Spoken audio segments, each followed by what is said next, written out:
Mon mari, le médecin, s'est occupé de la mère de sa maîtresse jour et nuit. Je n'ai pas fait de scène, j'ai simplement divorcé de lui en silence et je suis parti.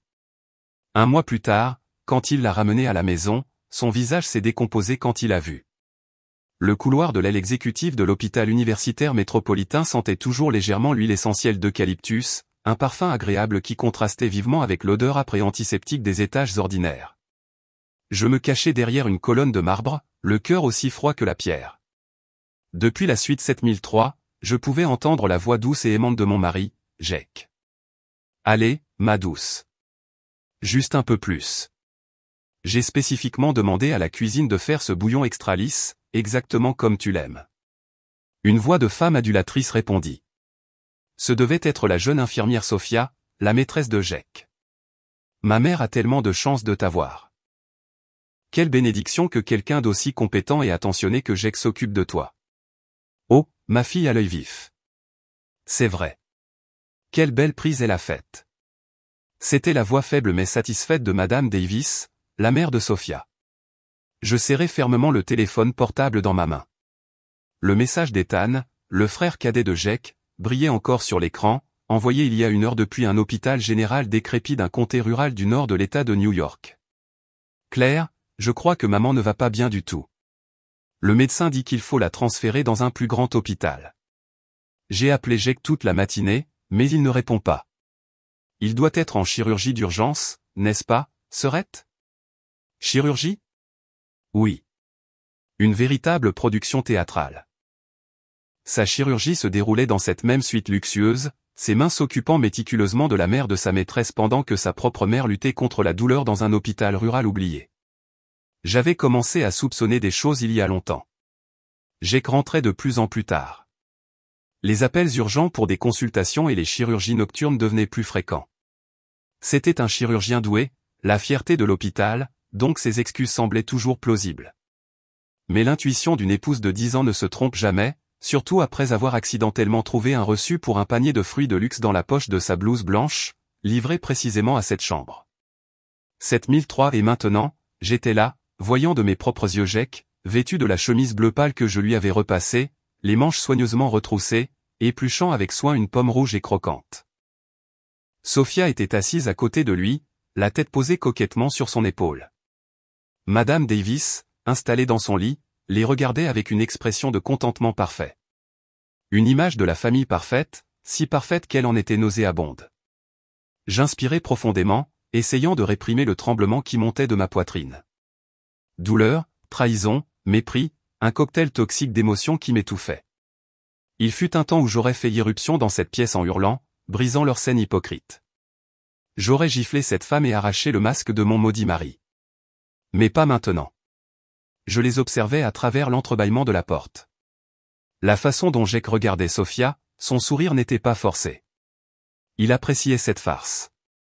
La carrière de Jake, sa réputation, c'était ce qu'il appréciait le plus. Un scandale d'adultère et d'abandon de sa mère âgée serait un coup fatal dans cet hôpital, surtout au moment où il était sur le point d'être promu chef de service adjoint. Une femme intelligente ne cherche pas à se venger par la violence. Seules celles qui n'ont rien à perdre le font. J'avais encore beaucoup à perdre. Mon honneur, la réputation de ma famille, et surtout, l'opportunité de tout récupérer.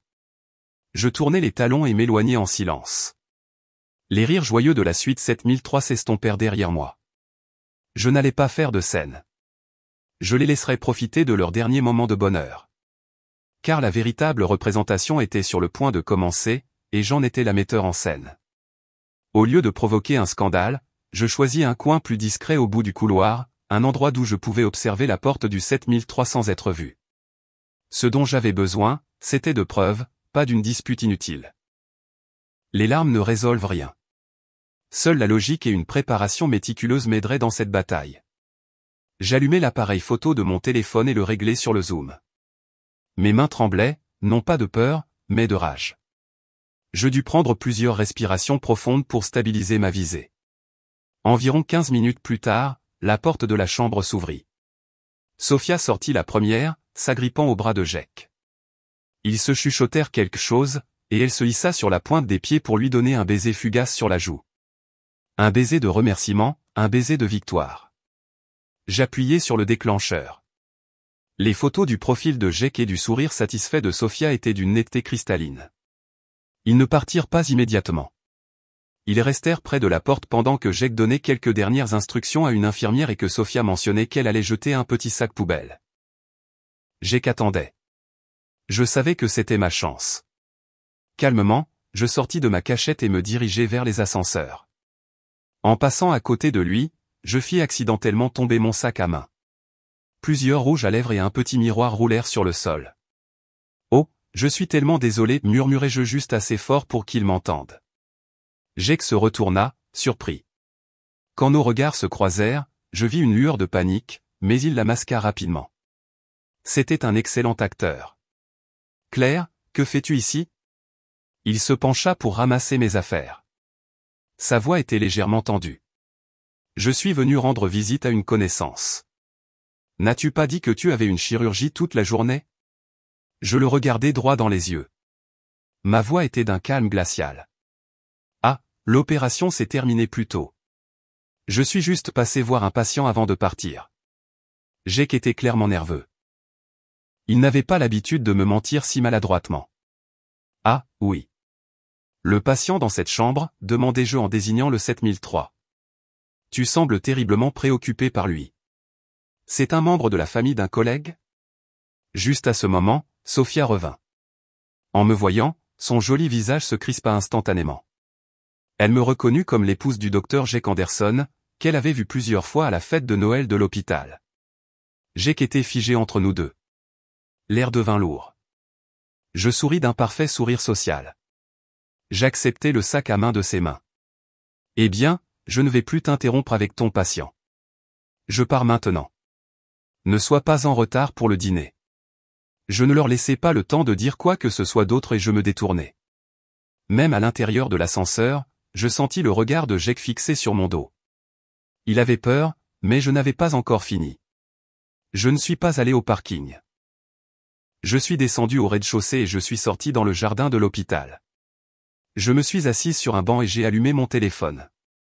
Je n'ai pas regardé les photos que je venais de prendre.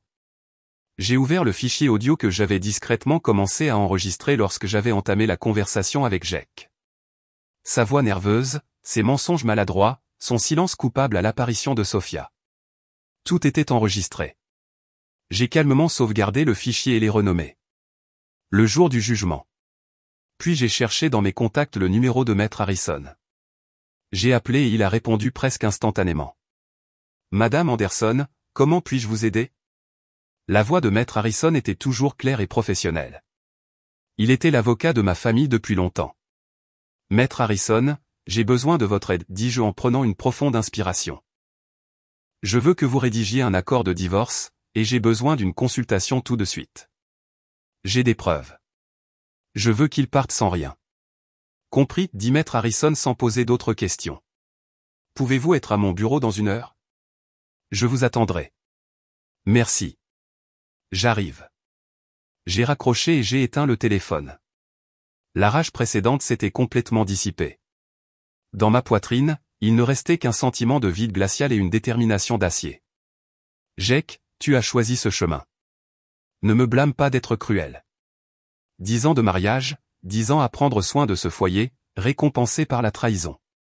Tu vas le payer, et le prix sera très, très élevé. Le bureau de Maître Harrison se trouvait au 20e étage d'un immeuble de bureaux de premier ordre en centre-ville. L'espace, calme et luxueux, imposait une solennité presque suffocante. Je m'assis en face de lui et posai mon téléphone sur la table. Voici tout ce que j'ai, dis-je calmement. Des photos de lui et de sa maîtresse s'occupant de la mère de celle-ci dans une suite VIP, l'enregistrement de notre conversation dans le couloir de l'hôpital où il admet avoir menti sur une chirurgie, et des messages de son frère confirmant que sa propre mère est gravement malade dans un hôpital rural et qu'il l'a complètement abandonnée. Maître Harrison examina méticuleusement chaque pièce à conviction. Il portait des lunettes et son visage ne révélait aucune émotion. C'était un avocat compétent et, surtout, quelqu'un en qui je pouvais avoir confiance. Les preuves sont assez claires, Madame Anderson, dit-il en levant les yeux et en enlevant ses lunettes. Émotionnellement, il a gravement violé la confiance conjugale. S'occuper de la mère de sa maîtresse tout en abandonnant la sienne est une faiblesse morale fatale. Je ne m'intéresse pas à sa moralité, l'interrompis-je. Je veux savoir ce que dit la loi. Je veux le laisser sans rien. Comme on dit, l'amour est une chose, mais les affaires sont les affaires. Maître Harrison fronça légèrement les sourcils devant ma dureté. Il ajusta ses lunettes. Madame Anderson, vous devez comprendre que légalement, les biens matrimoniaux acquis pendant le mariage sont généralement partagés à 50-50e lors d'un divorce. À moins que vous ne puissiez prouver que toute la richesse a été générée par vous ou qu'il n'a rien contribué, sa prestigieuse réputation de médecin compte comme une contribution. Je ricana. Laissez-moi clarifier. La propriété de banlieue où nous vivons a été achetée avec l'argent que mes parents m'ont donné comme cadeau de mariage. C'est documenté comme un bien propre. La société pharmaceutique que je dirige est l'héritage de ma famille. Jake n'est qu'un médecin salarié. Oui, son salaire est élevé, mais les quelques 350 000 $ que nous avons en épargne commune sont sur un compte joint. Alors nous pouvons nous concentrer sur ces 350 000 $ et la voiture, nota Maître Harrison. Quant à la propriété, si nous avons les documents prouvant qu'il s'agit d'un bien propre prénuptial, il n'aura droit à rien. Mais la Tesla Model S qu'il conduit et ses 350 000 $, un juge est très susceptible de les partager équitablement. Je ne veux rien partager, dis-je fermement. Je veux tout.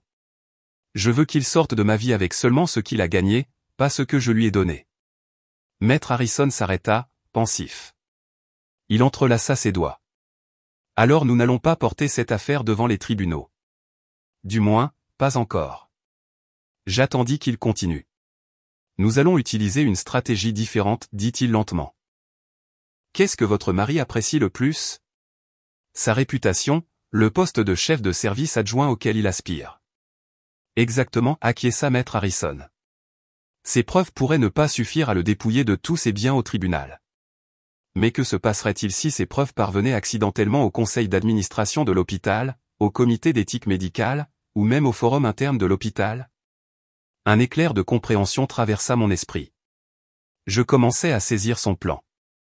Un médecin prestigieux, continua-t-il, ayant une liaison avec une infirmière de son personnel, abandonnant sa propre mère mourante pour s'occuper de la mère de sa maîtresse. Madame Anderson, ce n'est pas seulement un manquement moral personnel. C'est un scandale qui pourrait complètement détruire sa carrière. L'hôpital ne permettra jamais à quelqu'un comme ça de représenter son image. Vous suggérez que je le menace avec ça? Je vous suggère de lui donner un choix, me corrigea Maître Harrison. D'un côté, l'accord de divorce que nous allons rédiger. Il spécifiera qu'il renonce volontairement à tous ses droits sur la propriété, le véhicule et la totalité des 350 000 $ d'économie. Il part les mains vides, mais en retour, vous gardez le silence. Ces preuves ne verront jamais le jour. De l'autre côté, Maître Harrison sourit. C'était le sourire froid d'un avocat chevronné. Sa carrière s'effondrera en un instant.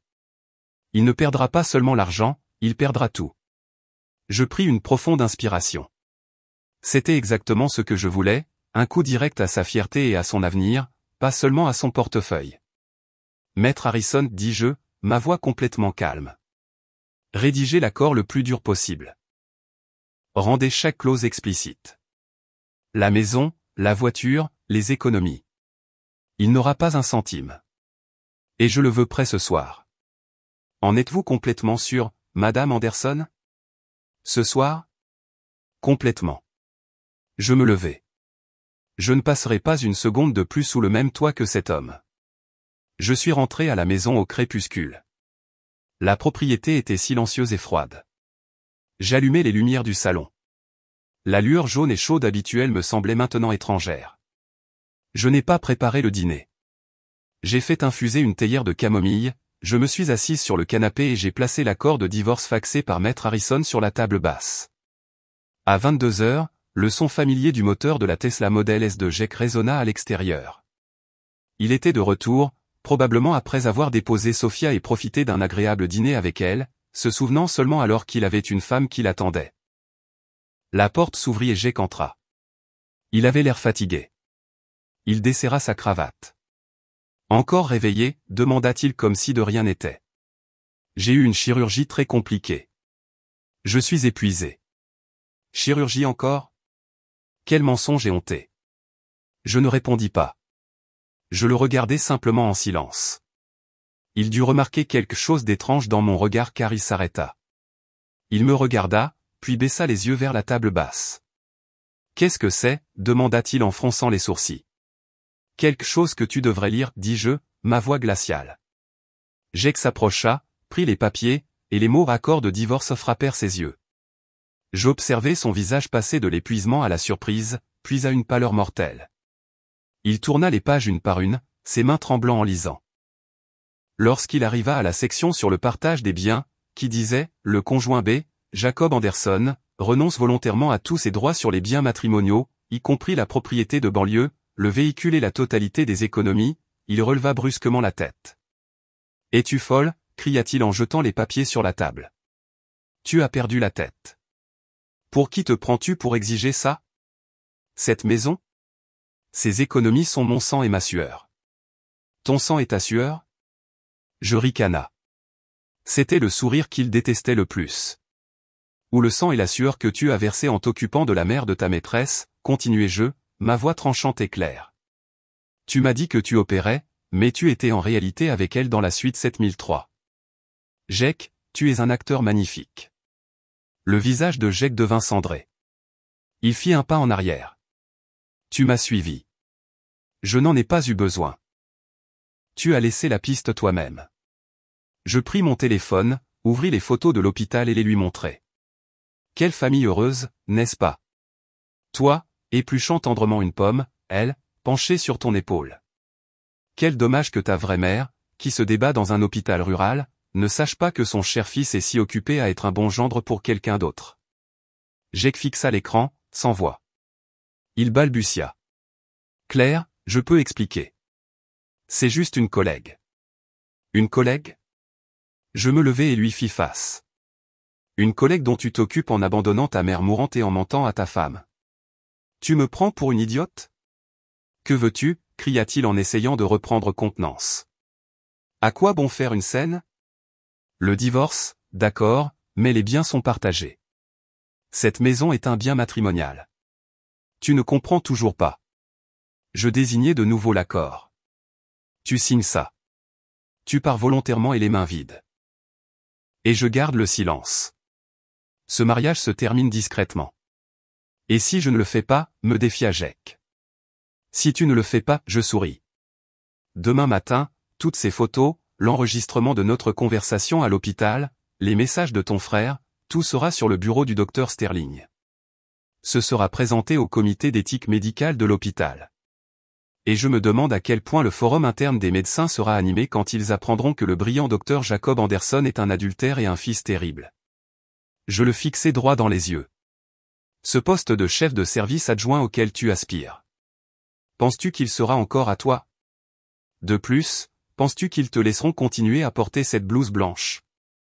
Chaque mot que je prononçais était un couteau poignardant directement la fierté et la plus grande peur de Jake. Il me regarda, les yeux pleins de rage, mais aussi d'une terreur absolue. Il savait que je ne plaisantais pas. Il savait que j'avais des relations. Mon père et le docteur Sterling étaient des amis de longue date. Jake resta immobile un moment. L'air dans la pièce était étouffant. Finalement, il expira comme si toute son énergie s'était écoulée. Le stylo, dit-il d'une voix rauque. Je posai un stylo sur les papiers. Jake le prit. Sa main tremblait alors qu'il signait son nom sur chaque page de l'accord. Le grattement du stylo sur le papier sonnait comme le déchirement de notre mariage de 10 ans. Quand il eut fini, il jeta le stylo sur la table. Satisfaite? Il me regarda avec des yeux vides. Très. Je rassemblai l'accord, vérifiant les signatures. Maintenant, fais tes valises et sors de ma maison. Maintenant. Je ne veux plus voir ton visage une seconde de plus. Jake ne dit rien. Il monta à l'étage en titubant. 30 minutes plus tard, il descendit avec une petite valise. Sans me regarder, il se dirigea droit vers la porte. Quand sa main fut sur la poignée, je l'appelai. Jake se retourna, l'expression épuisée. Ta mère est dans cet hôpital du nord de l'État, dis-je. Je pense qu'elle est très malade. Ton frère t'a appelé toute la journée. Il n'a pas pu te trouver. Tu devrais l'appeler. Je vis une lueur de honte traverser le visage de Jake. Il hocha la tête, ouvrit la porte et partit. Le bruit de la porte se refermant fut sec et définitif.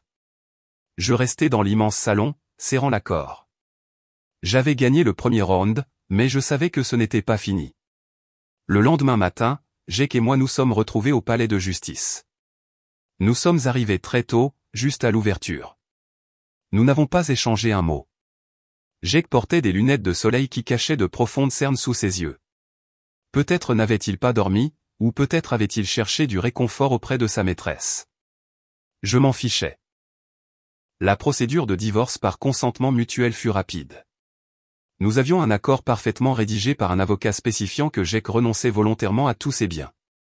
La juge nous regarda avec une certaine surprise, en particulier la clause sur le partage des biens, mais comme nous étions tous les deux d'accord et qu'il n'y avait pas de litige, elle l'approuva sans délai.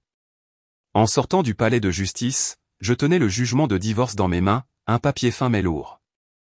Il mettait officiellement fin à 10 ans de ma jeunesse, 10 ans d'amour et de haine. La Tesla, dis-je, ma voix dépourvue d'émotion alors que nous étions dans le hall. Selon l'accord, tu dois me la remettre. Où sont les clés? Jake plongea la main dans la poche de son manteau et jeta le porte-clés sur un banc de pierre voisin. Le son du métal heurtant la pierre était discordant. Je vais prendre un taxi, dit-il en se tournant pour partir. Son dos était droit, mais je pouvais sentir la défaite et la rage contenue. Jake, l'appelai-je à nouveau. Il s'arrêta, mais ne se retourna pas. As-tu appelé ton frère? Comment va ta mère? Jake resta silencieux quelques secondes. J'ai appelé. Elle est pareille. L'hôpital général du comté a dit qu'elle devait être transférée, mais je ne pense pas que ce soit nécessaire. De bons médicaments suffisent. L'amener ici est cher et compliqué. Je suis occupé. Il était occupé à commencer sa nouvelle vie avec Sophia, et même sa propre mère était devenue une complication. En entendant sa réponse, le dernier vestige de compassion, la dernière trace d'affection conjugale que j'aurais pu avoir, disparut complètement. Je réalisais que cet homme était bien plus cruel et égoïste que je ne l'avais jamais imaginé. Il n'avait pas seulement trahi sa femme, mais était aussi un fils terrible pour la femme qui lui avait donné la vie. Très bien, va, dis-je. Jake disparut dans la foule matinale. Je restai là, serrant les papiers du divorce. Je ne pleurais pas. Je ne ressentais qu'un mépris infini. Au moment où j'allais ouvrir la portière de la voiture, mon téléphone sonna. C'était Maître Harrison. Maître Harrison, bonjour. Madame Anderson, bonjour. Tout est finalisé. Oui, c'est fait. J'ai le jugement de divorce dans les mains. Excellent. La voix de Maître Harrison resta calme. Je vous ai appelé pour vous informer de quelque chose. Je viens d'envoyer quelqu'un vérifier l'état de votre ex-belle-mère à l'hôpital général du comté. La situation n'est pas bonne. Le médecin là-bas dit qu'elle a une insuffisance valvulaire sévère, et compte tenu de son âge, son état est critique. Ils ont suggéré un transfert immédiat à l'hôpital universitaire métropolitain, mais la famille, plus précisément Jake, n'a pas consenti. Il a seulement autorisé des médicaments, disant qu'il programmerait quelque chose plus tard. Il m'a dit qu'il était occupé, répondis-je en serrant les dents. Correct. Et pour votre information, il a réservé un court voyage à Miami Beach avec Sophia en utilisant une carte de crédit que vous avez déjà annulée. Je suppose que c'est pour célébrer sa liberté. Une vague de fureur froide m'envahit. Donc, ce n'était pas qu'il n'avait pas l'argent. C'était qu'il ne voulait pas le dépenser pour sa propre mère. Il préférait le dépenser pour un voyage avec sa maîtresse plutôt que de sauver la vie de sa mère. Madame Anderson appela Maître Harrison, remarquant mon silence. Que comptez-vous faire? Je pris une profonde inspiration, essayant de rester calme. Merci, Maître Harrison. Pourriez-vous contacter le docteur Matthew Sterling à l'hôpital universitaire métropolitain? J'ai besoin de lui parler. Le docteur Sterling? Compris. Je vais prendre un rendez-vous tout de suite. Non, l'interrompis-je. Je ne veux pas de rendez-vous. Je veux lui parler maintenant, sur sa ligne personnelle. Dites-lui que Claire, la fille de son ami, a besoin de son aide pour une affaire urgente de vie ou de mort. Il y eut quelques secondes de silence. Compris. Veuillez patienter. Je restais à côté de la Tesla, la voiture qui symbolisait autrefois le succès de Jake, et qui était maintenant mienne. Je regardais le trafic dense. Jake, tu as tout jeté toi-même, et je vais récupérer tout ce que tu as méprisé, y compris ta mère. Allô, Claire. Ma chère, la voix chaude et autoritaire du docteur Sterling retentit au téléphone. Le docteur Sterling était le meilleur ami de mon père, le cardiologue le plus prestigieux de la ville, et l'actuel chef de service de l'hôpital universitaire métropolitain. Oui, docteur. Bonjour. Je m'excuse de vous déranger si soudainement. Ne t'inquiète pas, mon enfant. J'ai confiance en ton père aussi. Je ne l'ai pas vu dernièrement. Le docteur Sterling maintint son ton aimable. Oui, mon père va bien. Merci, docteur. En fait, je vous appelle aujourd'hui parce que j'ai besoin de vous demander une faveur très urgente. Que se passe-t-il? Dis-moi. Ne fais pas de manière avec moi. Je pris une inspiration et expliquai la situation de manière concise. Docteur, mon ex-belle-mère est dans un hôpital rural du nord de l'État. Son état est très grave. Elle a une insuffisance valvulaire sévère et a besoin d'une chirurgie immédiate. Les médecins là-bas ont demandé un transfert vers votre hôpital, mais son fils, mon ex-mari Jack, n'a pas consenti. J'entendis le docteur Sterling soupirer à l'autre bout. Il avait probablement déjà entendu des rumeurs sur Jack. Le cercle médical de la ville n'était pas si petit. Ex-mari, répéta-t-il. Oui, nous avons divorcé ce matin. Je vois. C'est Jack Anderson. Sa voix devint sérieuse. Et que veux-tu? Je veux l'amener ici, dis-je fermement. Je veux vous demander de lui assigner la meilleure suite exécutive, de rassembler l'équipe de spécialistes la plus compétente pour une consultation, et de l'opérer. Je paierai toutes les dépenses jusqu'au dernier centime. Je n'ai qu'une seule condition. Dis-moi. Cela doit être gardé dans le secret le plus absolu, insistai-je. Je ne veux pas que Jack ou qui que ce soit d'autre sache que je suis derrière tout ça. Pourriez-vous envoyer une ambulance de votre hôpital à l'établissement du nord de l'État pour l'amener ici tout de suite? Inventez n'importe quelle excuse. Un programme de sensibilisation de l'hôpital, peu importe. J'ai juste besoin qu'elle soit amenée ici en toute sécurité. Le docteur Sterling resta silencieux un moment. Il savait que je le mettais dans une position délicate. C'était en dehors de toute procédure. Claire, dit-il lentement. Envoyer une ambulance à travers l'État pour un patient sur la base d'une demande personnelle est très compliqué, mais je comprends votre inquiétude. Si nous laissons sa mère entre les mains d'un fils comme Jack, elle pourrait ne pas s'en sortir. Très bien, décida-t-il, envoie-moi ces détails et les informations de l'hôpital rural. J'appellerai personnellement le directeur là-bas et demanderai un transfert d'urgence sous prétexte d'une consultation spécialisée. J'enverrai une équipe médicale compétente dans l'ambulance pour la récupérer. Le véhicule partira dans environ 3 heures. Ne vous inquiétez pas. Docteur. Merci beaucoup. Des larmes me montèrent soudain aux yeux. C'était la première fois que je pleurais depuis que j'avais découvert l'infidélité de Jack. Ce n'était pas de douleur, mais de gratitude. Petite sotte. Le docteur Sterling gloussa affectueusement. Ne pleure pas, pense que c'est pour ton père, mon vieil ami. Maintenant, prépare-toi à la recevoir. Je lui assignerai la suite exécutive 705, juste à côté de l'ancienne 703. Je me figeai. 703, docteur, comment savez-vous?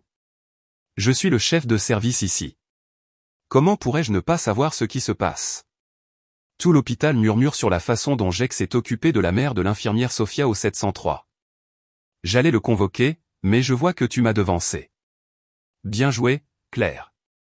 Une femme devrait avoir ce genre de cran. J'ai raccroché, me sentant beaucoup plus légère. Je me suis immédiatement rendu à l'hôpital et j'ai prépayé une somme considérable pour la suite exécutive 705. J'ai exigé le meilleur service, une infirmière dédiée, un nutritionniste, des repas conçus sur mesure et, surtout, la sécurité. J'allais être la belle-fille magnifique que sa mère méritait. Un rôle que l'homme qui avait abandonné sa propre mère pour sa maîtresse ne pourrait jamais remplir. Mon ex-belle-mère, Patricia, était une femme douce. En 10 ans de mariage, elle ne m'avait jamais élevé la voix. Elle méritait bien mieux. Et je ne le faisais pas seulement pour elle. Je le faisais pour moi. C'était la première étape de ma vengeance. Un plan bien plus sophistiqué que de simplement prendre l'argent de Jack. J'allais lui faire payer son indifférence et sa cruauté. J'allais le faire vivre le reste de sa vie tourmenté par le chagrin et le regret. À 15 heures, mon ex-belle-mère, Patricia, est arrivée à l'hôpital universitaire métropolitain. J'attendais déjà dans le hall. Quand les portes de l'ambulance se sont ouvertes et que j'ai vu la femme pâle et squelettique sur le brancard, j'ai senti un nœud dans mon estomac. Maman. Je me suis approché et j'ai pris sa main sèche. Patricia ouvrit légèrement les yeux. En me reconnaissant, un léger sourire se forma sur ses lèvres. Claire. Ma chérie. Que fais-tu ici? Je suis si fatigué. Ne dis rien, maman, l'interrompis-je. C'est moi. Je t'ai amené dans le meilleur hôpital. Repose-toi tranquillement. Elle fut emmenée directement à la suite exécutive 705. La chambre, spacieuse, lumineuse et entièrement équipée, était le jour et la nuit par rapport à l'hôpital rural. Le docteur Sterling a immédiatement réuni la meilleure équipe de cardiologie pour commencer une consultation. Après que les médecins l'aient examinée, je suis entré dans la chambre. Patricia était un peu plus consciente. « Claire, comment tout cela est-il arrivé ?» demanda-t-elle faiblement, en me tenant la main. Le médecin là-bas a dit que je devais être transféré, mais Jake a dit que ce n'était pas nécessaire. « Comment m'as-tu amené ici ? Ça doit coûter une fortune. » J'ai souri et j'ai remonté sa couverture autour d'elle. « Ne t'inquiète pas pour ça, maman. Jake a été très occupé à l'hôpital dernièrement et ne peut pas tout suivre. En tant que ta belle-fille, c'est mon devoir de prendre le relais quand il ne le peut pas. Mon père est ami avec le directeur ici, alors ils nous ont fait une grosse réduction. Ce n'est pas tant d'argent. Je devais mentir. Je ne voulais pas qu'elle s'inquiète. » Patricia me regarda avec des yeux pleins de gratitude. « Tu es une si bonne fille. Jake a eu tellement de chance de t'épouser. Je suis désolé, ma chérie. Il semble être une personne différente ces derniers temps. Ne dis pas un mot de plus, maman. » Je mis un doigt sur ses lèvres. « Maintenant, tu as juste besoin de te concentrer sur ta guérison. Nous parlerons d'autre chose quand tu iras mieux. J'ai engagé une aide-soignante, Madame Jenkins. Elle s'occupera de toi 24 heures sur 24. Elle cuisine merveilleusement bien et est très attentionnée. Mais le médecin dit que dans la première phase du traitement, tu as besoin d'un repos absolu et que les appels ou les soucis pourraient affecter ton cœur. Si ça te va, je garderai ton téléphone jusqu'à ce que tu sois plus stable. » Patricia hocha la tête. « Oui, ma chérie. Je n'ai personne à appeler maintenant de toute façon. Seulement Ethan à la maison, et il est occupé aussi. Garde-le. » D'accord. J'ai empoché le téléphone. « Maintenant, dors un peu. Je resterai à tes côtés. » Je voulais qu'elle reçoive le meilleur traitement dans les meilleures conditions, sans que personne ne la dérange. Cette nuit-là, je me suis assise à ses côtés et je lui ai épluché une pomme, le même fruit, mais une atmosphère complètement différente de la suite 703 la veille. « Claire, » demanda soudain Patricia, « y a-t-il quelque chose qui se passe entre toi et Jake ?» Mon cœur se serra, mais je souris. « Maman, pourquoi demandes-tu ça ? Je le sens, c'est tout.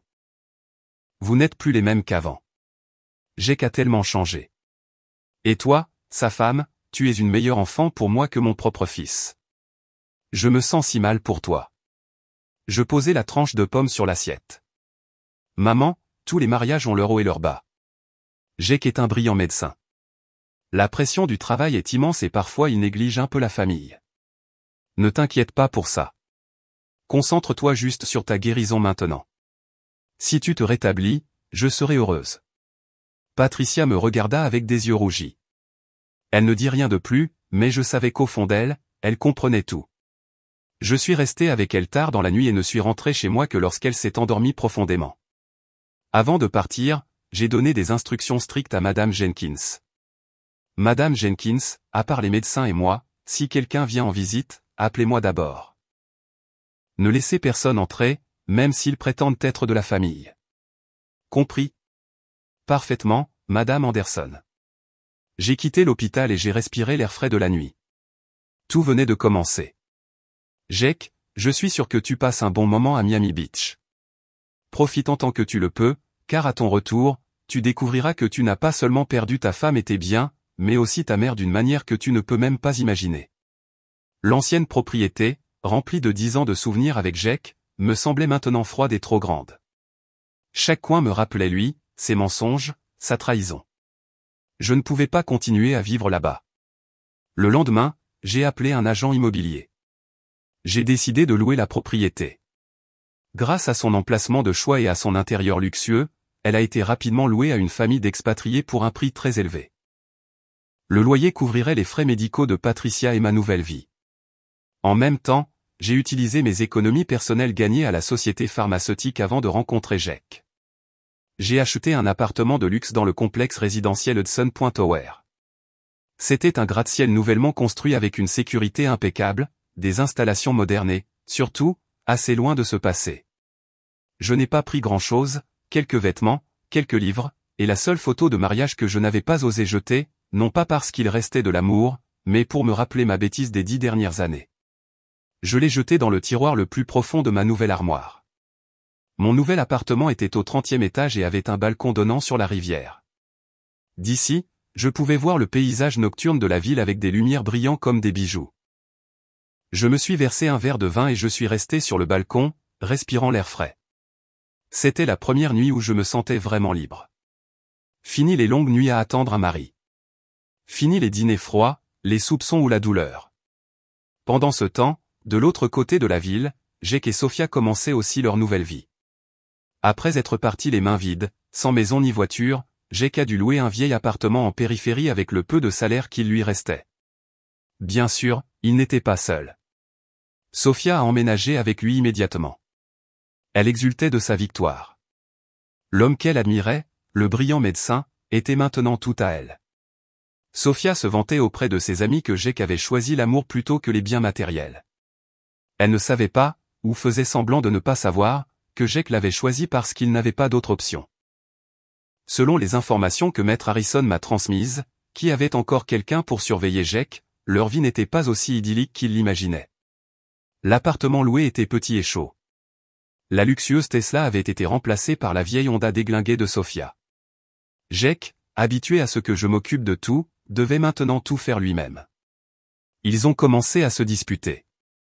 Si je les avais dénoncés, il n'aurait même plus son travail en ce moment.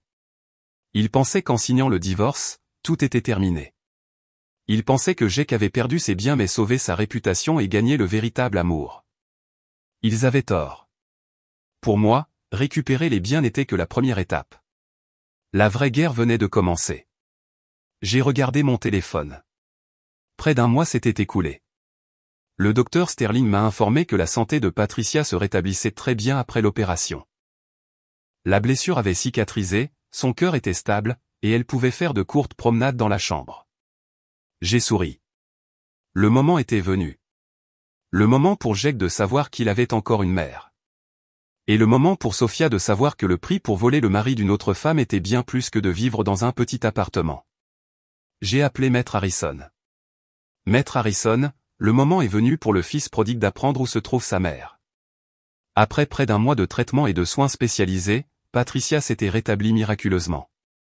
D'une femme âgée pâle et squelettique au bord de la mort, elle avait maintenant une couleur saine. Elle pouvait se promener seule dans la chambre et bavarder joyeusement. La chirurgie cardiaque pratiquée par le docteur Sterling lui-même et la meilleure équipe de spécialistes avait été un succès. Sophia voulait une reconnaissance de mariage, mais Jake n'était pas d'humeur à y penser. Il avait tout perdu et était plein de ressentiment et irritable. Il se défoulait sur Sophia. « Tu ne te rends pas compte que j'ai tout perdu à cause de toi ?» a-t-il crié lors d'une de leurs disputes. « C'est à cause de ton ex-femme. Tu es un lâche qui n'a pas osé se battre. Sophia ne se tue pas, qu'est-ce que tu en sais ? » Cette folle avait toutes les preuves. Jake commençait à sentir la pression de devoir tout payer avec son salaire de médecin. Tandis que Sophia, habituée à tout recevoir, en demandait de plus en plus. De retour dans le petit appartement de location encombré, Jake reçut un appel de son frère Ethan, qui était toujours dans le nord de l'État. « Jake, tu es de retour. J'essaie de t'appeler depuis des semaines. » La voix d'Ethan semblait terrifiée. Irrité, Jake aboya. « Quel est tout ce raffut ? Je suis épuisé. »« Qu'est-ce que c'est ? » ?»« Maman a disparu, frérot. » Jake se figea. « Quoi ? Disparu ? Elle était à l'hôpital général du comté. C'est ça qui est étrange. Quand je suis allé lui rendre visite, une infirmière m'a dit qu'elle avait été transférée dans un plus grand hôpital. J'ai demandé où et elle a seulement dit qu'une très belle ambulance de l'hôpital universitaire métropolitain était venue pour elle. J'ai pensé que tu avais tout organisé et je me suis détendu. Mais hier, je t'ai appelé et tu as dit que tu ne savais rien. Je suis retourné en urgence à l'hôpital général du comté et j'ai demandé à nouveau. Ils m'ont montré les papiers de transfert signés par le directeur là-bas et le docteur Sterling de Métropolitan, mais ils ont dit que c'était un cas de consultation spéciale et qu'ils n'avaient pas les détails du patient. Maintenant, je suis à Métropolitan à sa recherche, mais personne ne sait rien d'une patiente nommée Patricia Anderson. Frérot, où est maman? Jake commença à vraiment paniquer. Il avait abandonné sa mère, mais c'était toujours sa mère. Si elle avait vraiment disparu, il ne saurait pas quoi dire à ses proches. Calme-toi. Où es-tu maintenant? Cria Jake, mais sa voix tremblait déjà. Je suis à l'entrée de l'hôpital métropolitain. Viens tout de suite, s'il te plaît. Jake ignora Sophia, qui criait des questions sur ce qui se passait, et attrapa les clés de sa Honda. Il sortit en trombe de la maison en direction de l'hôpital. C'était mon plan. J'avais demandé au docteur Sterling de ne pas enregistrer les informations de Patricia dans le système général. Elle avait été admise sous un nom différent dans un dossier médical confidentiel directement supervisé par le chef de service. Seul moi, le docteur Sterling, et l'équipe médicale qui la traitait directement le savaient. C'est pourquoi le frère de Jake, Ethan, ne pouvait pas la trouver, peu importe ses recherches. Et bien sûr, c'est Maître Harrison qui s'est assuré que la nouvelle parvienne à Ethan par hasard. Il avait demandé à une connaissance à l'hôpital général du comté de mentionner nonchalamment à Ethan à quel point son frère était indifférent et que personne ne savait où leur mère avait été transférée. Jake arriva à l'hôpital, le visage pâle. Il rencontra Ethan, qui était assis nerveusement près de l'entrée. « Qu'est-ce qui s'est passé? L'as-tu trouvé? » « Non, j'ai fouillé tout l'hôpital.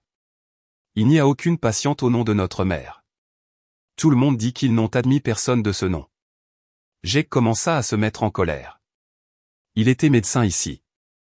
Il avait des contacts. Il se rendit directement à l'administration et sortit sa carte d'identité médicale. Je suis le docteur Jacob Anderson du service de chirurgie. J'ai besoin de vérifier les informations d'une patiente de 70 ans, Patricia Anderson, transférée d'un hôpital du nord de l'État il y a environ un mois. L'administrateur vérifia l'ordinateur puis secoua la tête. Je suis désolé, docteur Anderson. Il n'y a aucune patiente de ce nom dans le système au cours du dernier mois. Regardez attentivement. Comment peut-elle ne pas être ici? On m'a dit qu'il y avait un document de transfert signé par le docteur Sterling. Jake frappa la table. Docteur, s'il vous plaît, calmez-vous, dit l'administrateur maladroitement. Les documents signés par le chef de service sont confidentiels. Nous n'y avons pas accès. Vous, de cet hôpital, connaissez les procédures mieux que quiconque. Si vous le souhaitez, vous pouvez vous rendre au bureau du chef de service et demander directement. Jake se figea. Il ne pouvait pas voir le docteur Sterling. Le docteur Sterling était l'ami de mon père. Avec le divorce et les rumeurs récentes, il ne pouvait pas lui faire face. Il sortit en titubant. Il se sentait impuissant. Il réalisa qu'après m'avoir quitté, il avait perdu tous ses contacts dans son réseau de soutien. Maintenant, il n'était qu'un médecin ordinaire. Frérot, et maintenant, sanglota Ethan. Où maman a-t-elle bien pu aller? Et si quelque chose de grave lui était arrivé? Tais-toi, cria Jake. Je vais trouver quelque chose. Mais à quoi pouvait-il penser? Il commença à demander à ses anciens collègues, aux infirmières qu'il connaissait. Mais après que Sophia ait déjà répandu la rumeur que Jake avait été quitté par son ex-femme pour infidélité, tout le monde le regardait maintenant avec pitié ou même mépris. Personne ne voulait aider un homme déchu. Jake s'effondra sur un banc de l'hôpital. Pour la première fois de sa vie, il ressentit une peur sincère. Sa mère avait disparu. Sa carrière était instable et sa vie amoureuse était pleine de disputes. Il avait tout perdu. Jake et Ethan passèrent 2 jours à chercher en vain. Ils se rendirent même dans le vieux quartier où Jake et moi vivions pour demander si je savais quelque chose, mais la propriété était fermée à double tour. Ils se rendirent au marché du coin tenu par Madame Pérez, une voisine de toujours qui nous avait vus depuis que Jake et moi nous étions mariés. « Vous cherchez Claire ?» demanda Madame Pérez en sirotant son café. Elle a déménagé il y a des lustres. Je crois qu'elle a loué la maison. Elle vit dans les tours Hudson. Maintenant. Madame Pérez demanda prudemment Ethan. Savez-vous où se trouve notre mère maintenant? Elle est malade et a disparu. Madame Pérez regarda les deux frères à l'intérieur. Disparu? Votre mère vit comme une reine. Je pensais que vous aviez tout arrangé, Jake. Jake était abasourdi. Que voulez-vous dire, Madame Pérez? Savez-vous où est ma mère? La semaine dernière, j'avais mal au dos, raconta Madame Pérez.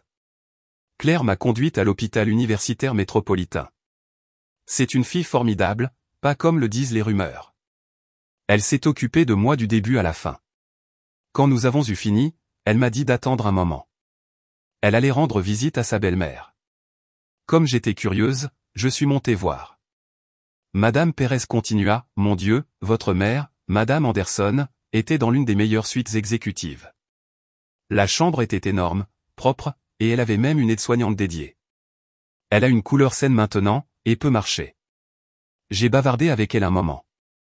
Elle n'arrêtait pas de louer la bonne belle-fille qu'elle avait.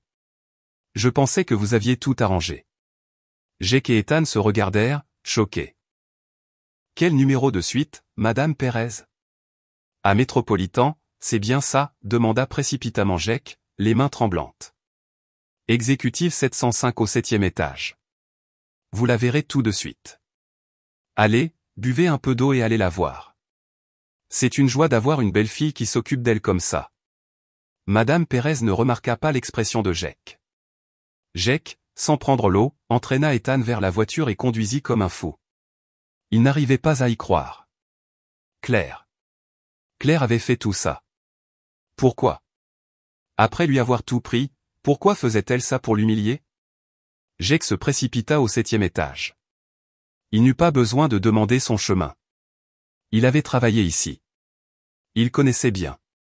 705, la porte en bois était légèrement entr'ouverte. Jake poussa la porte et se figea devant la scène qui s'offrait à lui.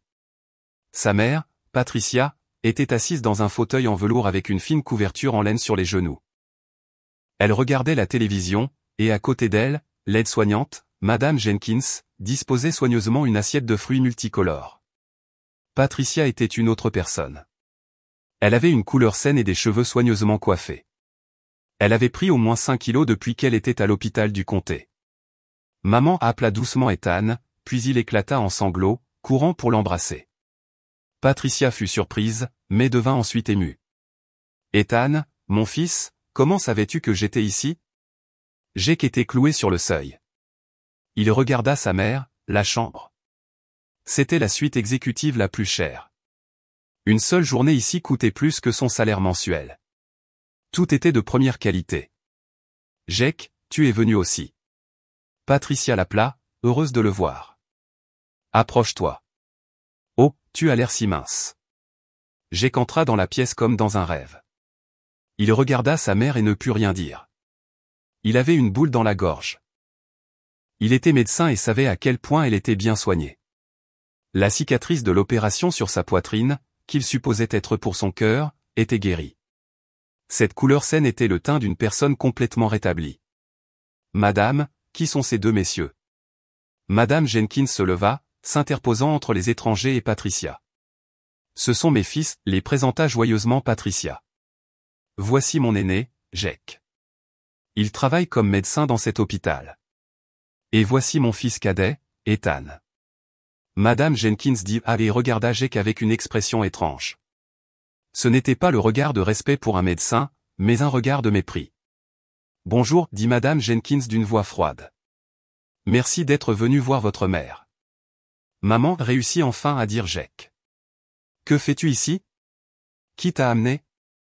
Claire, qui d'autre, dit fièrement Patricia. Cette fille est un ange.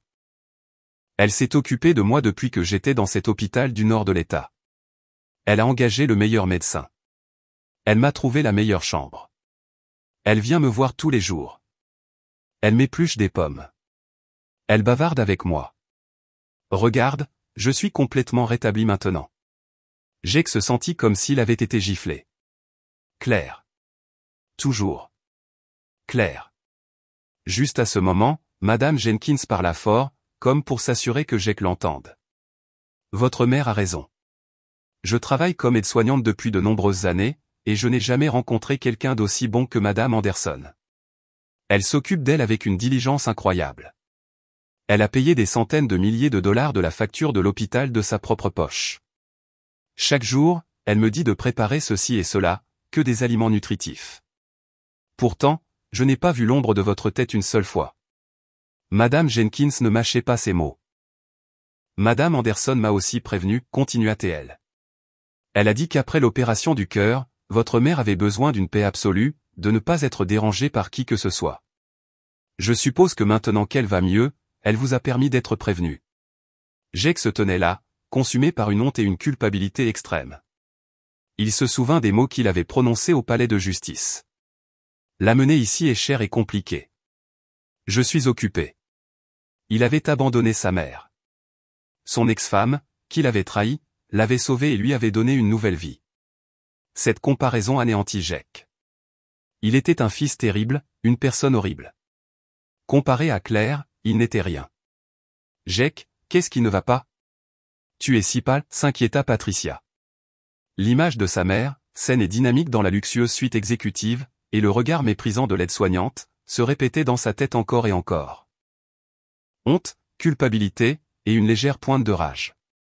Pourquoi Claire avait-elle fait ça? Que voulait-elle prouver? Qu'elle était une sainte et lui un déchet. Il ouvrit la porte d'un coup de pied. L'appartement était en désordre et sentait les plats à emporter de la veille. Sophia était assise sur le canapé, les jambes croisées, un masque au concombre sur le visage, se déhanchant au son de la musique de ses écouteurs. Tu es de retour. Elle retira ses écouteurs et, voyant l'expression foudroyante de Jake, elle s'agaça. Pourquoi cette mine renfrognée? As-tu trouvé ta mère? Oui, répondit sèchement Jake en jetant les clés sur la table. Eh bien, voilà. Où est-elle? Est-ce qu'elle va bien? Demanda Sophia, sa voix manquant de tout intérêt réel alors qu'elle se concentrait sur le limage de ses ongles. Jake s'affaissa dans un fauteuil, se tenant la tête. Par où commencer? Maman est à Métropolitan, dans la suite exécutive 705. Sophia releva brusquement la tête. Quoi? Une suite VIP? Es-tu fou? Où allons-nous trouver l'argent pour payer ça? Vas-tu vendre ma Honda? Non, dit Jake, las. Claire a tout fait. Sophia sursauta, manquant de renverser le flacon de vernis à ongles. Quoi? Cette femme? Pourquoi ferait-elle une chose pareille? Elle a payé la facture de l'hôpital, dit Jake, sa voix plate.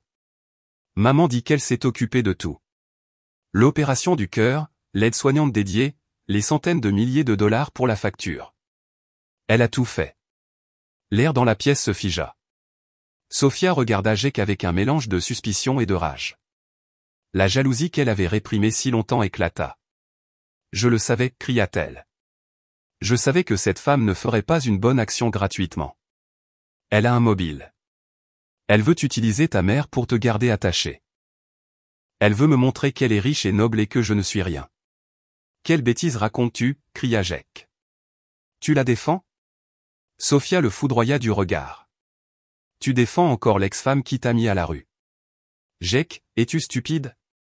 Ne vois-tu pas? Elle t'humilie. Elle m'humilie. Elle veut que tout le monde sache que tu es un fils terrible qui a abandonné sa mère âgée, que ton ex-femme l'a sauvée, et que je suis une briseuse de ménage qui se fiche que sa belle-mère soit malade. Les mots de Sophia frappèrent Jake au cœur. C'était exactement ce qu'il avait ressenti quelques instants auparavant. Mais quand Sophia le verbalisa, cela prit une autre signification. Il ne voulait pas admettre qu'il se sentait humilié. Elle a sauvé ma mère. Tu devrais être reconnaissante, tenta-t-il de raisonner. Reconnaissante? Sophia ricana d'une moquerie venimeuse. Reconnaissante qu'elle t'ait volé ton droit de fils? Reconnaissante qu'elle t'ait fait passer pour un lâche devant ta propre mère? Comment penses-tu que ta mère te verra quand elle se rétablira? Elle sera éternellement reconnaissante à son ex-belle-fille et elle me verra comme l'ennemi. Jake se figea. Il n'y avait pas pensé. Il était seulement submergé par sa culpabilité. Non. Sophia arpenta la pièce. Je ne la laisserai pas s'en tirer comme ça. Tu es le fils de ta mère. Tu dois récupérer ton droit de t'occuper d'elle. Tu ne peux pas la laisser faire ce qu'elle veut. La récupérer. Comment? Jake était épuisé. Qui paie la facture de l'hôpital? Qui paie l'aide-soignante? Nous n'avons même pas l'argent pour le loyer de ce mois-ci. Je m'en fiche. Sophia jeta le flacon de vernis à ongles sur la table. C'est ton problème. Tu es médecin. Tu as des contacts. Tu ne peux pas laisser ta mère rester là-bas. Tu ne peux pas laisser cette femme y aller tous les jours et se vanter de sa générosité. Tu dois y aller et dire la vérité à ta mère, que tu t'occupes d'elle, que cette femme ne fait que payer en ton nom. Es-tu folle? Qui croirait ça? Alors ramène-la à la maison, ordonna Sophia. Ramène-la ici. Je m'occuperai d'elle. Je lui montrerai quel genre de belle-fille je suis. Je lui montrerai que je ne suis pas comme cette femme qui essaie d'acheter de l'affection avec de l'argent. Jake regarda Sophia, puis le petit appartement encombré. Amenez Patricia, qui venait d'avoir une opération du cœur, dans cet endroit, pour que Sophia, qui ne pouvait même pas prendre soin d'elle-même, s'en occupe. Il ne pouvait pas l'imaginer. Non. Jake secoua la tête. Maman vient d'être opérée. Elle a besoin des meilleures conditions. Pas ici. Alors tu ne me fais pas confiance, cria Sophia, et des larmes commencèrent à couler sur ses joues. Tu me méprises? Penses-tu que je ne sais pas m'occuper de quelqu'un? Ou as-tu peur que si elle est ici, tu n'auras plus d'excuses pour revoir ton ex-femme? Que tu as encore des sentiments pour elle? Pour l'amour de Dieu, de quoi parles-tu? Jake frappa la table. Peux-tu juste me laisser tranquille? Non, pas tant que tu n'auras pas réglé ça une bonne fois pour toutes. Tu dois choisir, elle ou moi. Si tu m'as choisi, tu dois être cohérent avec ton choix. Tu dois aller à l'hôpital et reprendre ta mère. Si tu ne le fais pas, c'est fini entre nous. Sophia lança son ultimatum, courut dans sa chambre et claqua la porte, laissant Jake seul dans le chaos. Amour, carrière, famille. Il avait cru tout avoir. Maintenant, il ne lui restait plus rien. Il était piégé, ne sachant où se tourner. La guerre froide entre Jake et Sophia continua. Jake devait toujours aller travailler à l'hôpital, mais son esprit ne pouvait pas se concentrer.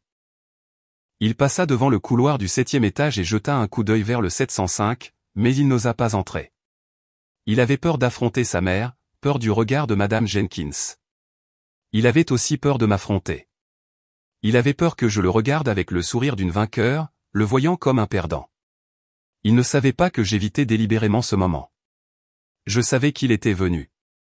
Madame Jenkins m'avait informé de tout, du visage choqué de Jake à l'attitude d'Ethan, et de la désapprobation de Madame Jenkins. Mon plan se déroulait sans accroc. Quand Jake rentra chez lui, l'atmosphère était toujours tendue. Sophia n'avait pas préparé le dîner, et la maison était encore plus en désordre. Jake était irritable, mais ne savait pas quoi faire. Il était piégé. Il ne pouvait pas répondre à la demande de Sophia de reprendre sa mère car il n'avait pas d'argent. Sophia, après toute une journée à ruminer, sentit qu'elle ne pouvait pas rester les bras croisés. Elle était infirmière et comprenait le pouvoir de l'opinion publique à l'hôpital. Elle savait que si elle me laissait continuer à gagner les faveurs de Patricia, une fois que Patricia serait rétablie, elle me louerait sûrement et dirait du mal de Jake. Cela affecterait directement la réputation de Jake et, par conséquent, la sienne. Sophia était anxieuse. Elle avait tout misé pour obtenir Jake. Elle ne me laisserait pas le reprendre avec juste un peu d'argent. Elle devait agir. Elle devait réaffirmer sa place. Elle décida que si Jake ne le faisait pas, elle le ferait elle-même. Elle irait à l'hôpital, non pas en tant qu'infirmière, mais en tant que future belle-fille rendant visite à sa belle-mère. Elle montrerait à Patricia qu'elle était maintenant la femme de Jake. Elle me montrerait qu'elle ne se laisserait pas faire. Le lendemain matin, Sophia prit sa journée.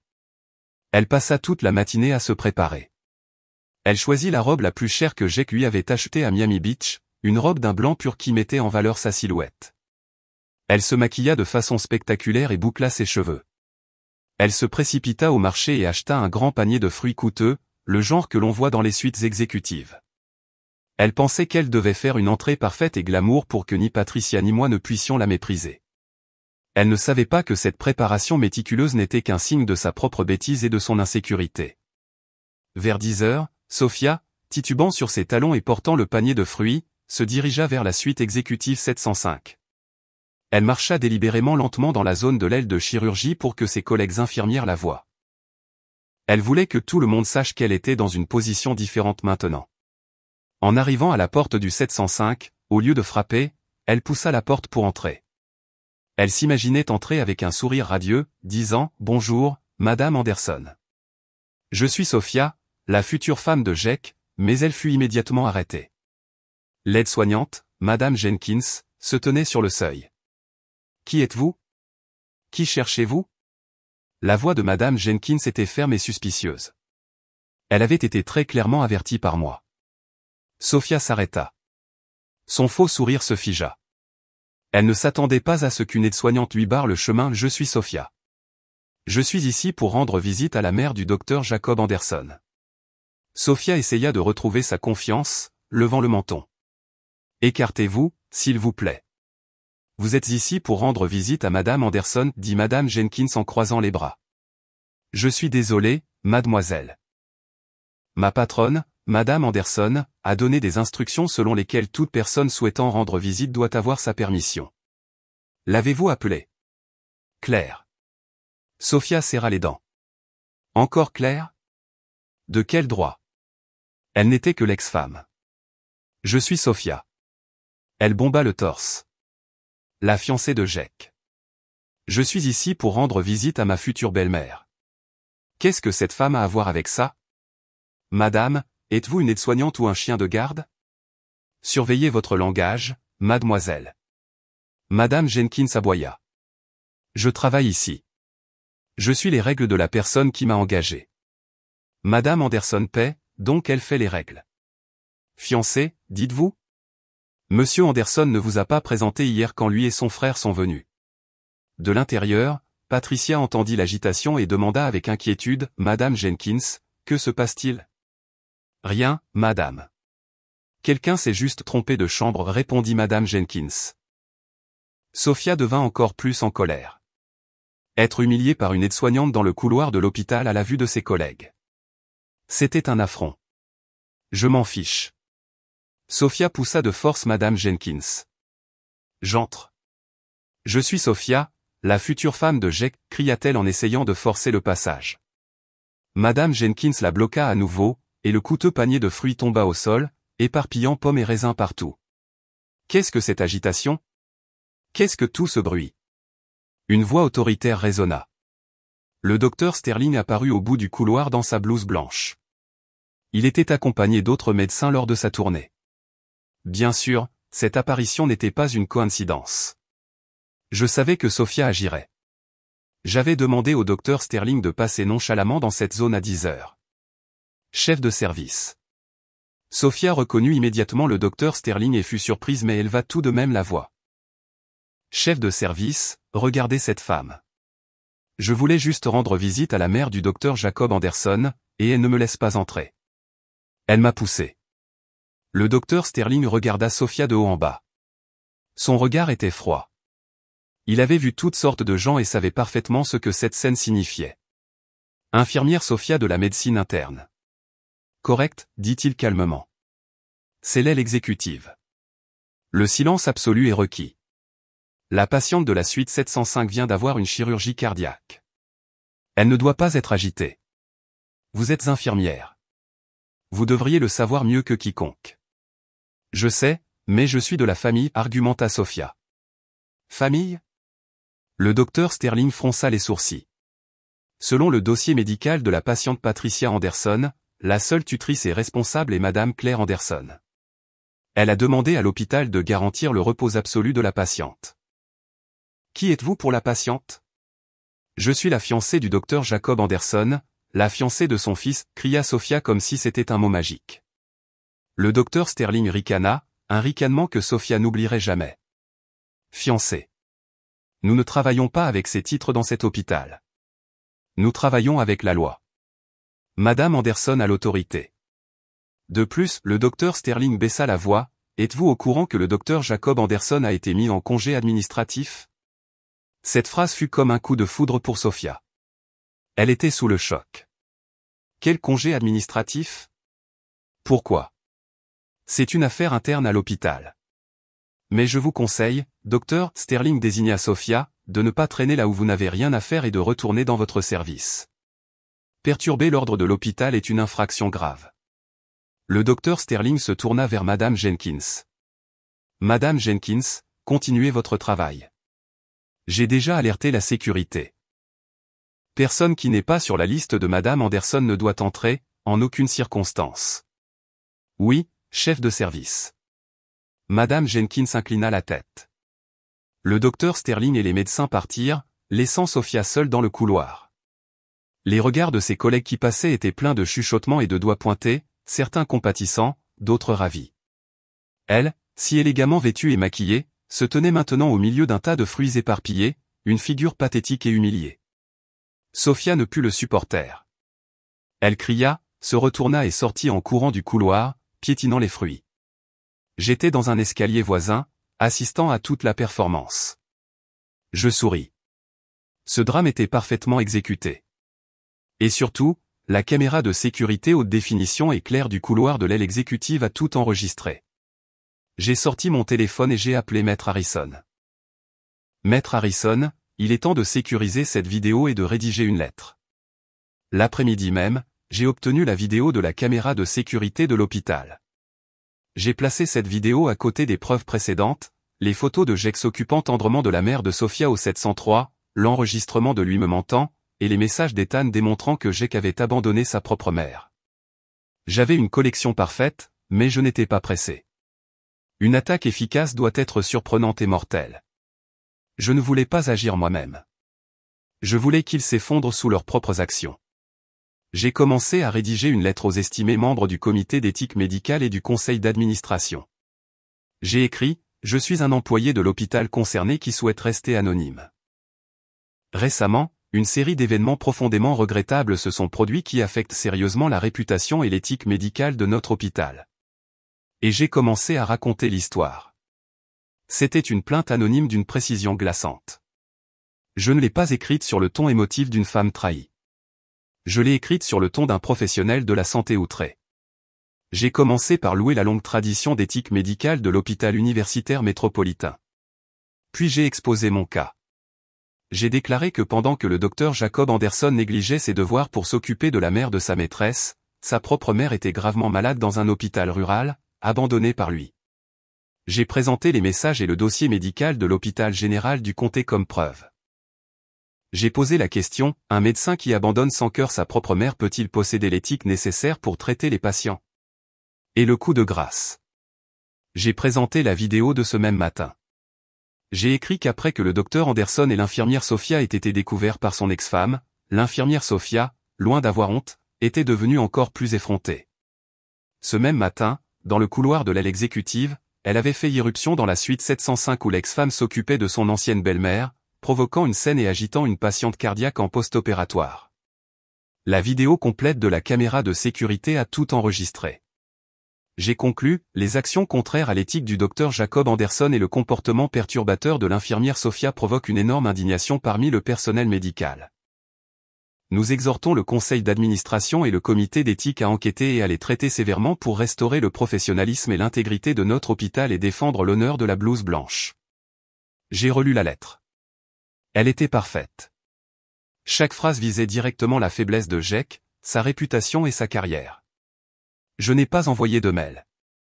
J'ai imprimé la lettre. J'ai placé toutes les preuves, la vidéo, les photos, l'enregistrement sur une clé USB. Le lendemain matin, j'ai engagé un service de messagerie anonyme pour envoyer un colis directement au président du comité d'éthique de l'hôpital et un colis identique au bureau du docteur Sterling. Le docteur Sterling saurait quoi faire. La tempête arrivait. Maintenant, je n'avais plus qu'à attendre. 2 jours après l'envoi de la lettre anonyme, un tremblement de terre silencieux secoua l'hôpital universitaire métropolitain. La lettre et les preuves irréfutables sur la clé USB furent présentées lors d'une réunion d'urgence du conseil d'administration et du comité d'éthique. Le docteur Sterling, en tant que chef de service, exprima sa colère et sa déception extrême. Il ordonna que l'affaire soit traitée sévèrement, sans exception. Immédiatement, Jake fut convoqué à une audience disciplinaire. Il entra dans la pièce sans se douter de rien, mais lorsque le président du comité d'éthique plaça devant lui les photos de lui avec la mère de Sofia, diffusa l'enregistrement audio, et projeta enfin la vidéo de Sofia provoquant une scène dans le couloir sur le grand écran, le visage de Jake perdit toute couleur. « Comment expliquez-vous cela, docteur Anderson ?» La voix du président était glaciale. Jake pouvait à peine se tenir debout. Il ne pouvait pas l'expliquer. Les preuves étaient indéniables. Il balbutia, « C'est un piège. C'est la vengeance de mon ex-femme. » « Nous ne nous intéressons pas aux mobiles, » l'interrompit le président. « Nous nous intéressons aux faits. Avez-vous eu une liaison avec l'infirmière Sofia? » « Oui. » « Avez-vous abandonné votre mère âgée? » « Oui. » « Votre maîtresse a-t-elle provoqué une scène à l'hôpital? » « Oui. » Le conseil a décidé que le docteur Jacob Anderson est suspendu sans solde pendant 3 mois. L'infirmière Sofia est également suspendue pendant 1 mois et sera transférée au service de nutrition à son retour. Jake tituba, sur le point de s'effondrer. Suspension sans solde. Son rêve d'être chef de service adjoint était brisé. La réputation qu'il avait bâtie toute sa vie s'était effondrée en une seule matinée. La nouvelle se répandit comme une traînée de poudre. Tout l'hôpital chuchotait sur Jake et Sofia. Le brillant médecin, Jacob Anderson, portait maintenant l'étiquette d'adultère et de fils terrible, et la sexy infirmière de la médecine interne, Sofia, était devenue une briseuse de ménage. Jake sortit de l'audience comme un fantôme. Il traversa les couloirs, et les regards de ses collègues n'étaient plus respectueux, mais méprisants et compatissants. Il n'eut pas le courage de retourner dans son service. Il monta dans la Honda de Sofia et se précipita chez lui. Il avait besoin de quelqu'un à blâmer. Il ouvrit d'un coup de pied la porte de l'appartement de location. Sofia écoutait de la musique avec son masque au concombre. « Tu es de retour. Quelle tête tu fais?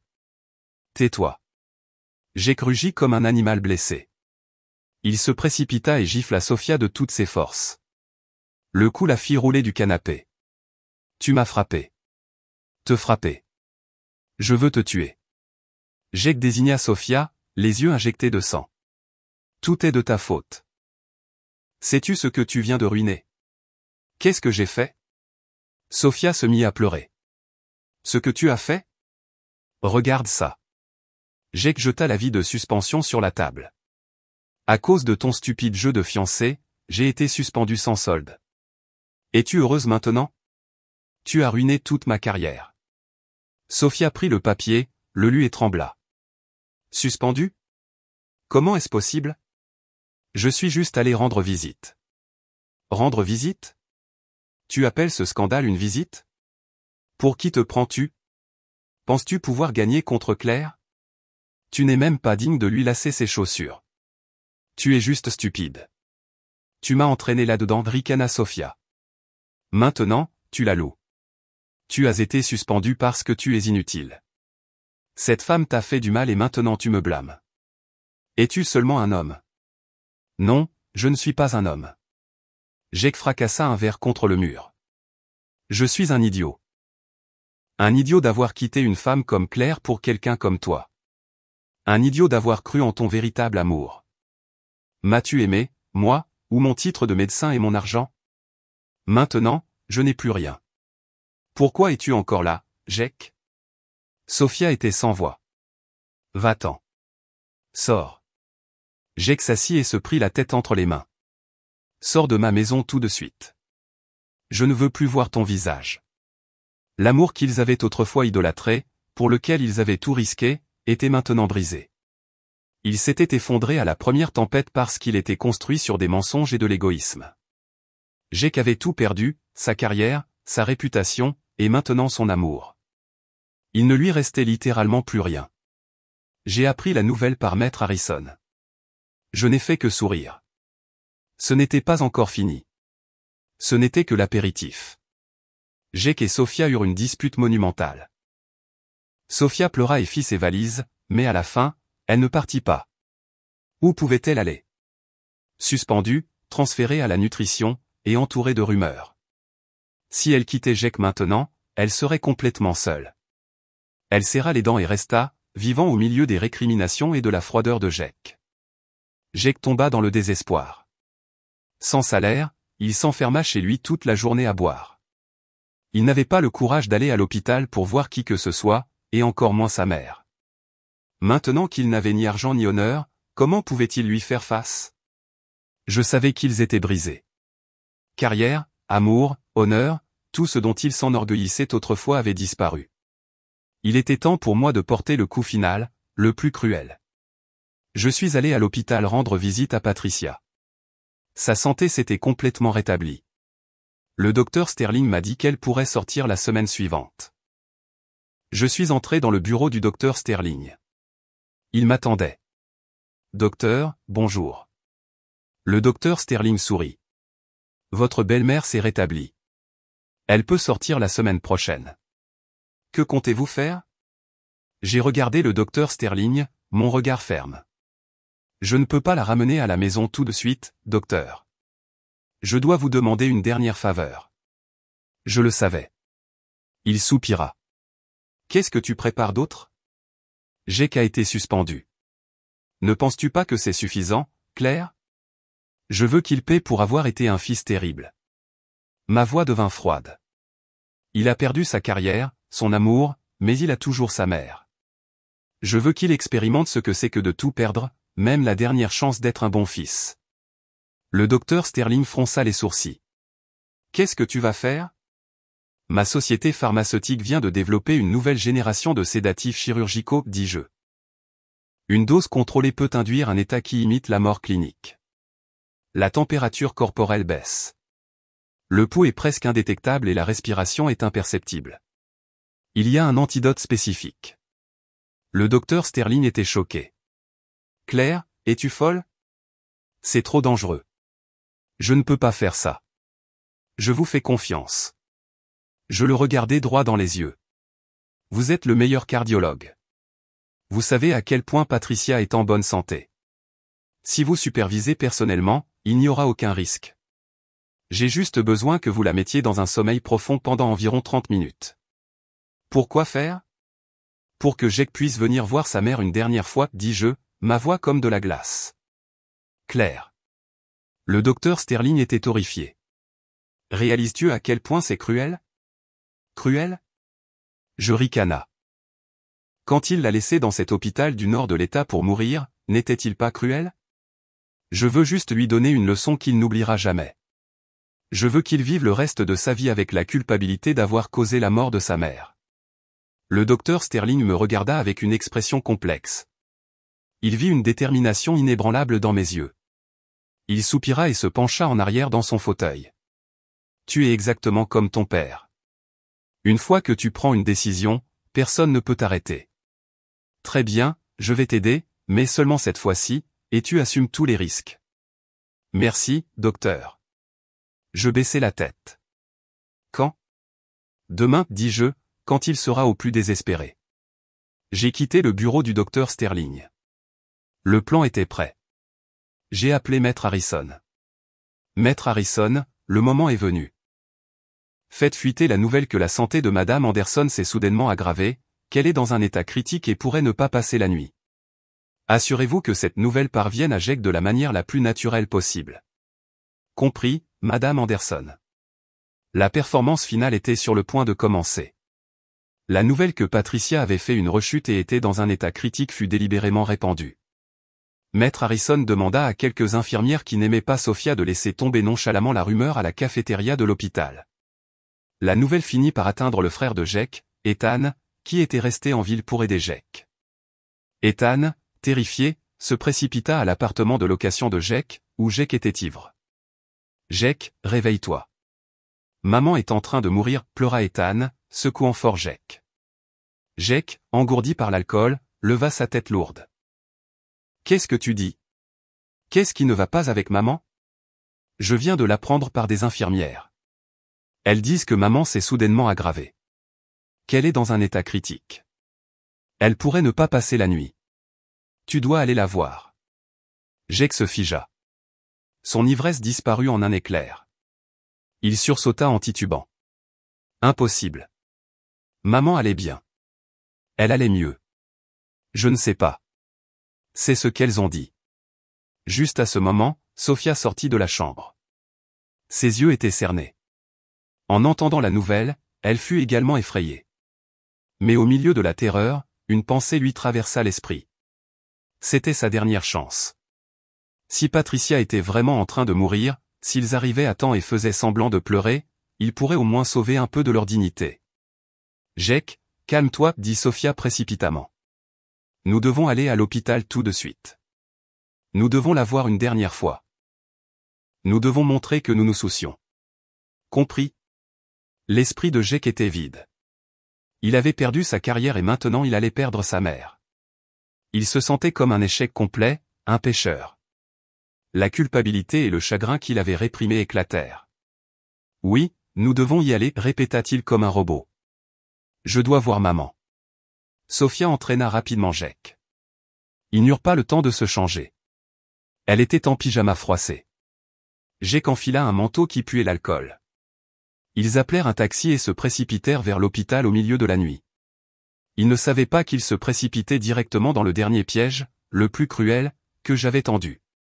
Le docteur Sterling et moi étions dans la suite 705 depuis 1 heure avant leur arrivée. Le docteur Sterling avait administré le sédatif à Patricia.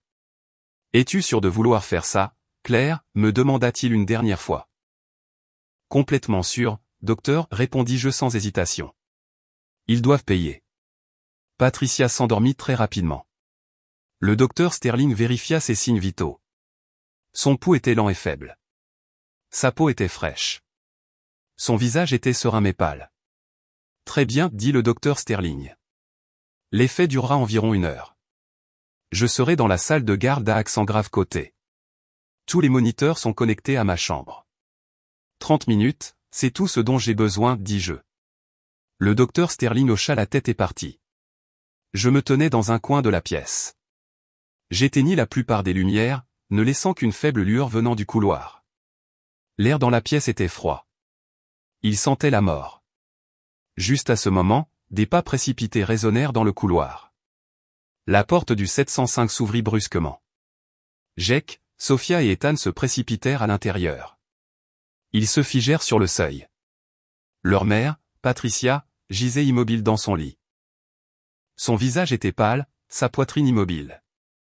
Le moniteur de fréquence cardiaque à côté d'elle était silencieux. Jake, avec son instinct médical, fut le premier à réagir. Il courut vers le lit. « Maman, maman, ouvre les yeux. » C'est Jake. Il posa son oreille sur sa poitrine, essayant d'entendre son rythme cardiaque. Silence. La froideur de sa peau le fit frissonner. Il chercha rapidement un pouls à son poignet. Il était si faible, presque imperceptible. Non, non, pas de pouls, pas de respiration, marmonna-t-il comme un fou. Il plaça ses doigts sous le nez de sa mère. Il n'y avait pas de souffle chaud. Jake, qu'est-ce qui ne va pas avec maman, demanda Ethan en tremblant. Jake releva la tête. Son regard était complètement vide. Il secoua juste la tête, sans âme, et s'effondra sur le sol froid à côté du lit de sa mère. Son corps fut secoué de convulsions, et un grognement primal de désespoir s'échappa de sa gorge. Il était complètement brisé. Sophia, voyant la scène, poussa un cri aigu. « Ce n'était pas moi. Ce n'est pas ma faute, cria-t-elle, puis elle s'évanouit sur le seuil. La performance avait atteint son apogée. Au moment où Sophia s'évanouit et Jake s'effondra, je sortis de l'ombre. Je n'étais pas seul. Derrière moi venaient 2 infirmières et le docteur Sterling, qui était arrivé par coïncidence après avoir entendu le cri de Sophia. Oh mon Dieu, maman, ai-je pleuré, mes joues déjà inondées de larmes. J'ai couru vers le lit, mais j'ai regardé Jake. Jake. Sophia. Que faites-vous ici, ai-je crié en le montrant du doigt. Maman dormait. Le médecin a dit qu'elle avait besoin d'un repos absolu. Pourquoi êtes-vous entré ici en criant? Pourquoi? Jake était toujours sous le choc. Je me tournai vers le docteur Sterling, qui examinait Patricia. Le docteur Sterling posa un stéthoscope sur sa poitrine, fronça les sourcils et secoua la tête. Docteur, comment va ma mère, demandai-je, la voix tremblante. Le docteur Sterling me regarda, puis regarda Jake, son regard plein de déception et de colère. Docteur Anderson, c'est vous, dit-il. La patiente venait de se stabiliser. J'ai prévenu le personnel que personne ne devait la déranger. Pourquoi vous et cette femme êtes-vous entrés ici en criant? Savez-vous à quel point un stimulus fort est dangereux pour une patiente cardiaque? Je balbutia Jake. C'est toi. C'est toi, ai-je crié en me précipitant vers Jake. Tu l'as tuée. Maman allait bien tout le temps. Je me suis occupé d'elle. Dès que vous êtes apparus tous les deux, c'est arrivé. Votre malchance. Vous l'avez tuée. Mon jeu d'acteur était parfait. Le frère de Jake, Ethan, crut mes paroles. Il commença à regarder Jake et Sophia avec haine. N'ose même pas, ai-je crié au visage de Jake. Regarde ça. J'ai couru vers la table de chevet, j'ai sorti un document que j'avais préparé et je le lui ai jeté. Jake prit le papier avec des mains tremblantes. En haut, en gras, était imprimé « Certificat de décès ». En dessous se trouvaient les détails de Patricia et la partie la plus importante, cause du décès, insuffisance cardiaque aiguë provoquée par un choc émotionnel intense, et l'heure du décès, 22h15, l'heure exacte où ils avaient fait irruption. La signature du docteur Sterling et le sceau de l'hôpital étaient clairement estampillés. Jake regarda le certificat, puis le docteur Sterling. Le docteur Sterling se détourna. Nous avons fait tout ce que nous pouvions, mais le choc était trop pour elle. Ce soupir, ce détournement de regard fut la confirmation finale. Jake regarda le certificat de décès, regarda sa mère immobile, et entendit mes accusations. Il y crut. Il crut que son apparition et celle de Sophia avaient porté le coup de grâce. Il n'avait pas seulement été un fils terrible. Maintenant, il était le meurtrier de sa mère. C'était une dette qu'il ne pourrait jamais rembourser. Non, cria Jake une dernière fois, et ses yeux devinrent vides. Il resta simplement là, immobile, un cadavre sans âme. Il respirait, puis il était déjà mort à l'intérieur. Les infirmières réveillèrent Sophia. Dès qu'elle ouvrit les yeux et vit le certificat de décès, elle cria à nouveau et s'évanouit une fois de plus. Personne ne lui prêta la moindre attention. L'hôpital était en ébullition. Infirmières et médecins chuchotaient dans le couloir. Pauvre femme, dit l'un d'eux. Son ex-belle-fille s'est occupée d'elle jusqu'à ce qu'elle se rétablisse. Et dès que son fils et sa maîtresse se montrent, elle meurt. C'est le karma, ajouta un autre. Il a abandonné sa mère quand elle était malade, et maintenant il se montre pour jouer le bon fils. C'était trop pour elle. Jake entendit tout. Son frère Ethan courut vers lui et commença à le frapper. Tu as tué maman. Es-tu content maintenant, cria Ethan. Jake ne résista pas. Il le méritait. Le docteur Sterling fit signe à la sécurité. Assez. Faites sortir monsieur Anderson d'ici. Emmenez mademoiselle Sophia aux urgences. Et docteur Anderson, dit-il en regardant Jake. Vous n'êtes plus un employé de cet hôpital. Veuillez partir. Cette phrase scella le destin de Jake. Il sortit de la pièce en titubant, traversant le couloir des regards accusateurs. La représentation était terminée. Après que tout le monde soit parti, la pièce retomba dans le silence. J'ai séché mes fausses larmes. Le docteur Sterling entra et ferma la porte à clé. Il s'approcha du lit et administra l'antidote à Patricia. Ta pièce, dit-il d'un ton las, était plus cruelle que toutes celles que j'ai jamais vues. Je ne lui ai donné qu'une leçon qu'il méritait, docteur, répondis-je calmement. Ce certificat de décès, dit-il, est maintenant un document officiel. Sur le papier, Patricia Anderson est morte. Nous devons la faire sortir d'ici avant l'aube. J'ai préparé une voiture à la sortie du sous-sol B2. À partir d'aujourd'hui, pour le monde entier, ta belle-mère est partie. Je compris. Ce n'était pas une sortie. C'était une évasion. Je me tenais près du lit, regardant la couleur revenir lentement sur les joues de Patricia. Je lui chuchotais à l'oreille pendant qu'elle dormait. Maman, c'est fini. Je t'emmène dans un endroit calme et paisible, un endroit sans Jake, sans hypocrisie. Nous allons commencer une nouvelle vie.